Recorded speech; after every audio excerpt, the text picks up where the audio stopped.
maakt meer schuldig op.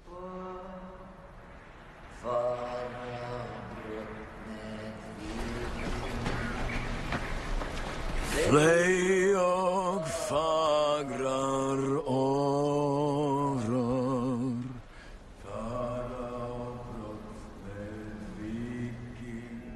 Bonjour à tous, aujourd'hui on arrive sur une série dont j'avais envie de parler depuis quelques temps, avec mes impressions sur les personnages et puis des hypothèses sur ce qui pourrait se passer après. Et comme d'hab 100% spoilers, vous êtes prévenus. Alors préparez-vous à réagir dans les commentaires, parce qu'on va parler de Vikings.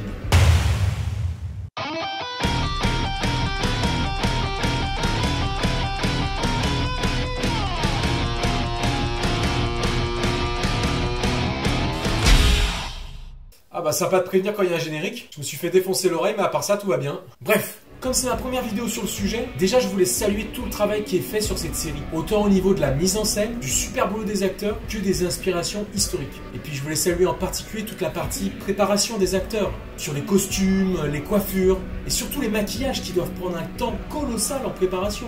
Tous ces détails avec leurs tatouages vikings, le sang et la boue par-dessus. Perso, ça contribue encore plus à mon immersion dans la série. Et je pense que c'est là l'un des nombreux secrets qui en font sa réussite.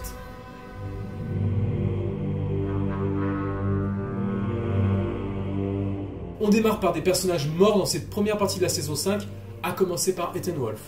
Pour commencer, un petit hommage à ce personnage, présent depuis longtemps dans la série, et qui vient de nous quitter. Ethan Wolf n'aura décidément jamais eu vraiment de chance dans sa vie, avec son père le roi Egbert, qui l'écrasa par son charisme. Tout va bien. Sa femme Judith, infidèle par 2 fois, dont une avec son propre père. Tout va bien. Un couronnement à la sauvette. Tout va bien. Et une succession de défaites, alors qu'il était un valeureux guerrier. Tout va bien. Et comme si ça suffisait pas, une abeille passe par là et...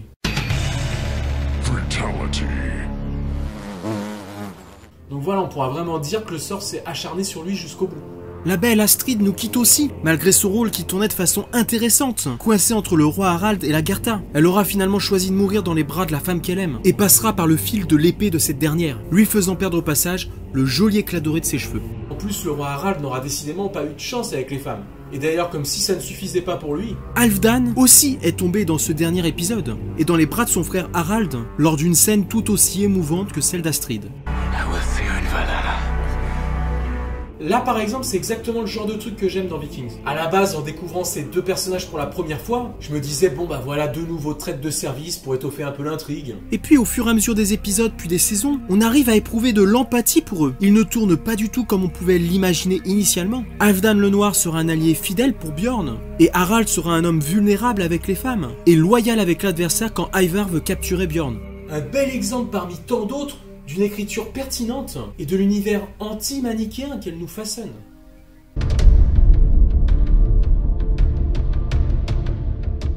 Évêque guerrier respecté par ses hommes et par quelques vikings, sorte de précurseur des chevaliers templiers, Aemond Bishop démarre la série sur les chapeaux de roue. On peut dire qu'il est encore un personnage énigmatique à ce stade de la série. On sent une dualité chez Aemond entre la religion et l'homme, poussés tous deux dans l'extrême, et ça pourrait en faire un personnage imprévisible, mais aussi décisif pour la suite des événements. Là par contre, par rapport à ce que je disais tout à l'heure sur le maquillage et le costume des acteurs, autant pour Aemond, on dirait qu'il sort tout droit d'une pub de déo ou de mousse à raser.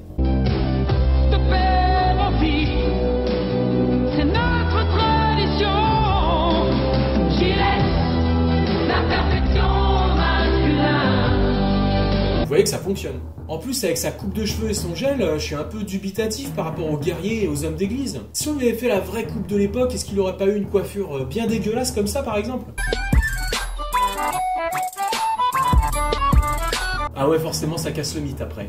Bon ok, on va le laisser comme il est, on passe. Après avoir passé un assez long séjour aux côtés d'Ivar qui tente de l'enrôler à sa cause, en faisant de lui son homme de confiance, Aemond se retrouve chez Lagertha. Il tombe rapidement sous son charme et lui jure allégeance. D'ailleurs, en ces temps périlleux pour la couronne de celle-ci, un allié représenté par le puissant guerrier qu'est Aemond pourrait bien lui être d'une grande aide, voire déterminant pour sa survie. On a donc hâte de voir comment va évoluer la situation de ces 2 personnages. Elle a maintenant échoué à conserver son trône. Et là, elle doit probablement fuir avant l'arrivée de la puissante armée de Harald et d'Ivar. Et elle pourrait éventuellement trouver refuge dans le Wessex grâce à son nouvel allié.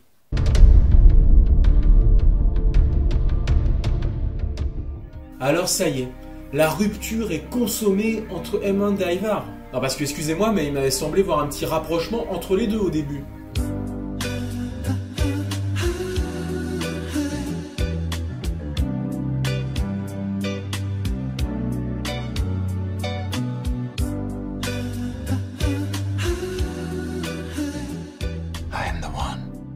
En fait, je pensais plutôt à une sorte de respect mutuel, une franche camaraderie. En plus, après leur dernier échange de regards dans l'épisode 10, tout rapprochement paraît improbable. Après la première bataille, Ivar se questionne immédiatement sur ce qu'est devenu son homme de parole, cet homme qu'il admire et à qui il s'est confié. Est-ce que cette confiance a eu le temps de prendre sur Aemond pour en faire un allié fidèle? Mais il semble que maintenant une trahison de Lagertha au bénéfice d'Ivar ne paraît plus possible. Certes, les deux hommes ont un respect mutuel, mais d'adversaires. Se pourrait-il tout de même qu'il joue un jeu de duplicité pour mieux la piéger par la suite? Car depuis le début, on voit surtout chez lui une forte capacité d'adaptation à son interlocuteur. Il semble toujours dire et faire ce que l'autre veut entendre. Et puis n'oublions pas qu'à la base, ce ne sont que des païens à ses yeux. Il voulait tous les détruire. Aemond est-il vraiment sincère, tant dans son intérêt que dans sa dévotion envers Lagertha? Est-il devenu le pire ennemi d'Ivar? En tout cas, il pourrait bien jouer un rôle clé dans la mort de l'un de ces deux personnages. Et pourra-t-il survivre à ces conflits qui le prennent en otage? Si Ivar the Boneless paraît très à l'aise et signe même l'une des meilleures interprétations de la série, enfin ça reste mon avis perso, il aura fallu pourtant à Alex Hogg Anderson un gros travail de confiance en lui pour se révéler dans ce premier grand rôle et l'interpréter à la perfection. C'est surtout Travis, alias Ragnar, qui lui a transmis son savoir, notamment au cours de la préparation de la scène de l'épisode 13 saison 4, lorsqu'ils sont seuls dans la forêt anglaise. Alex a aussi subi le même entraînement intensif que ses trois autres frères dans la série, et comme vous pouvez le constater, il s'entraînait assis avec les jambes liées pour être parfaitement dans la peau de Ivar le Désossé, ce qui ne l'empêchait pas d'exécuter de superbes chorégraphies de combat avec une grande agilité. Enfin, comme dans la série, mieux vaut éviter de le contrarier lorsqu'il a une hache dans la main, si vous voyez ce que je veux dire.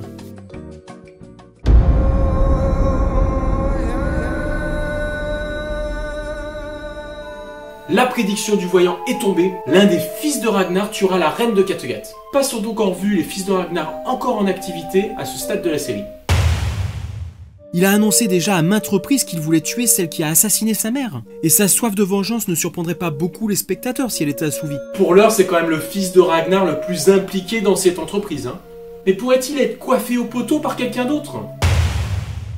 À la base, Hvitserk a peu de chances de s'en prendre directement à Lagertha. Comme il le dit lui-même dans la saison précédente, s'en prendre à elle impliquerait de tuer aussi Bjorn, et il n'en éprouve pas le désir. Toutefois, au cours de cette saison 5, la donne a changé, et Hvitserk a choisi son camp. Mais un revirement n'est pas à exclure, parce que Ivar ressent de plus en plus son hésitation. Il dit ouvertement dans le dernier épisode qu'il n'a pas fait le bon choix en le suivant. En plus, Syobé ne le considère pas réellement comme un adversaire. Il pourrait rapidement basculer d'un camp à l'autre au cours de la deuxième partie de saison. Justement, ses hésitations et sa quête d'identité pour choisir un camp pourraient dans un moment de faiblesse et d'opportunité le pousser à tuer Lagertha, peut-être même par égarement. La menace reste possible. Est-ce que ce Ragnar 2.0 va continuer à jouer franc jeu avec Lagertha ? Yobé semble apaisé depuis qu'il a tenté de renverser Lagertha. Aujourd'hui, on le retrouve même à ses côtés pour combattre ses propres frères. Au milieu des jeux d'intrigue de Margaret qui perd peu à peu la raison, il est difficile de croire qu'il pourrait trahir Lagertha et nous surprendre en l'assassinant. En tout cas, ce choix aurait le mérite d'être surprenant et redonnera un peu de poids à ce personnage plutôt effacé par Ivar et Bjorn. Bon là, franchement, Bjorn qui tuerait sa propre mère, j'ai mis dans la liste parce que c'était un fils de Ragnar, À part si je lui mets un coup d'épée par accident... Ah merde, désolé. Sinon, je vois vraiment pas comment, Bon, on va passer à la suite. Pour finir, on pourrait supposer l'existence d'un fils caché de Ragnar, qui ne se révélerait au grand jour qu'au moment de tuer Lagertha, ce qui nous permettrait de comprendre par là même sa filiation.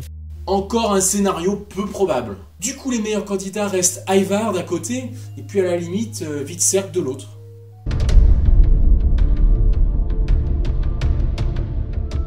Le petit prince au teint pâle pourrait bien se révéler être l'un des plus grands rois de son époque, si on se fie à nos livres d'histoire. Et si Athelred était pourtant l'aîné, pressenti à cette fonction, Judith l'a fait plier pour qu'il laisse le trône à son cadet. Maintenant, tout est en place pour qu'il puisse exprimer son génie de stratège, et qu'il enraye une bonne fois pour toutes les invasions vikings. Ainsi, ce personnage se prête à de nombreuses questions pour la suite des événements. Déjà, quels seront les Vikings qu'il va affronter? Pourrait-il être un assez fin stratège pour combattre Ivar qui a déjà fait ses preuves dans le domaine à maintes reprises? On peut aussi supposer des interactions avec Lagertha ou Bjorn qui ont bien connu son père et dont il cherche justement davantage de traces et de témoignages. Et enfin, va-t-il y avoir un conflit d'intérêts avec son frère Athelred qui lui a cédé le trône à contre-cœur et bien facilement? Encore un personnage dont le développement ne manquera pas d'être intéressant.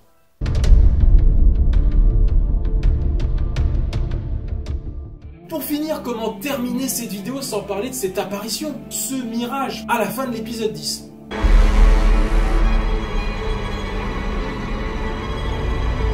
Bon, après ça marche très bien avec d'autres musiques.